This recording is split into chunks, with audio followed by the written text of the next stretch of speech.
Ci troviamo al ristorante Cantina Mediterraneo di Badoere e per la rassegna Germogli di primavera vi presento la mia ricetta dei tortelli Primavera Badoere.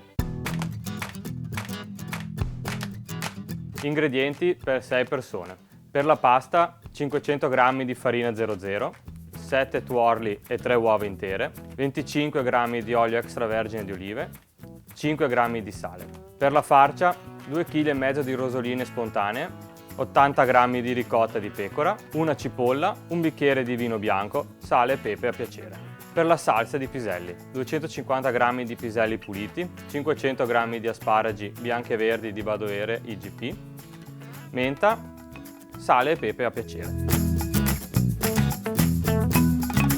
Partiamo con la preparazione del nostro piatto.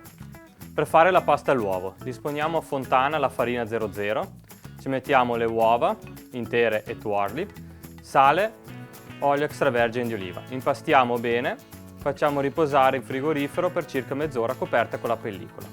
Nel frattempo cuociamo le nostre rosoline. Facciamo un fondo di cipolla, olio extravergine di oliva, mettiamo le rosoline lavate e curate, facciamo stufare fino a cottura. Quando sono cotte le tiriamo via dal fuoco, le strizziamo bene e le facciamo raffreddare. A questo punto possiamo preparare la nostra farcia. Le rosoline le tritiamo e le amalgamiamo con la ricotta di pecora, sale, pepe e un po' di noce moscata. Mettiamo dentro una sac à poche. Possiamo preparare la nostra salsa di piselli. Vengono fatti i piselli lessare in acqua salata.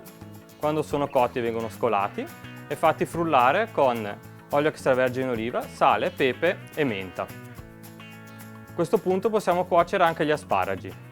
Li lessiamo, li lasciamo belli al dente, li tagliamo a tocchetti e li saltiamo in padella con una noce di burro.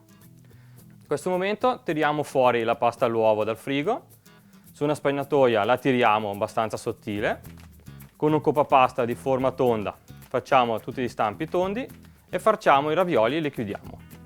Mettiamo sull'acqua a bollire per cuocere i tortelli. I tortelli devono cuocere per circa 5-6 minuti. Quando sono cotti li scoliamo e li facciamo saltare nel burro con gli asparagi. Infine componiamo il nostro piatto. Sulla base del piatto mettiamo un po' di crema di piselli e adagiamo i nostri tortelli con gli asparagi bianchi e verdi di Badoere IGP. Chiudiamo il piatto con un po' di ricotta infornata, una grattata di pepe fresco e olio extravergine di olivo. E dalla Pro Loco di Morgano, buon appetito!